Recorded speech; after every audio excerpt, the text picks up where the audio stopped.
একটা জিনিস দেখাই। তো আমার এই মুরগির সবগুলো বাচ্চা হলো সাদা বাচ্চা। এই সবগুলো সাদা বাচ্চা। তো এইখানে একটা বাচ্চা হয়েছে কালো। এই মুরগিরই কিন্তু বাচ্চা।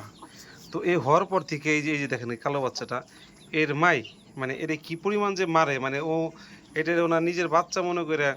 এই দেখেন কি পরিমাণ দুর্বল। ওই দেখেন, এই দেখেন নিজের বাচ্চা অথচ নিজেই, এই যে নিজের বাচ্চা অথচ নিজেই এই যে মারে। মানে সাদার রাজ্যে উনি এই কালো বাচ্চাটারে মানে নিজের বাচ্চা মনে করতেছে না, কিন্তু বাচ্চাটা কিন্তু ওরই দেখেন, ওর বাচ্চা। তারপরেও এই বাচ্চাটারে এই যে মুরগিটা মারে, মানে খুবই বাজে একটা অবস্থা, বাজে একটা সিচুয়েশন।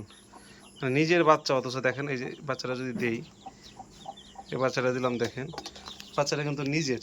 হ্যাঁ, এই যে মাই ও মা কিন্তু এই কালো বাচ্চাটারে এমনভাবে পিটায় যে ওর কাছে মনে হয় যে ওর বাচ্চাটা ওইটা না, কারণ সব সাদার ভিতরে এই বাচ্চাটাকে কেন না, তিনটা বাচ্চা কালোর মতন, কিন্তু এইটারে হইলো মানে বেশি নির্যাতন করতেছে এই মুরগিটা। তো বাচ্চারা মেবি বাঁচবে না, কারণ প্রচুর নির্যাতন করতেছে, প্রচুর। তো এই হলো অবস্থা, আসলে বাস্তবতা হলো এই হলো অবস্থা।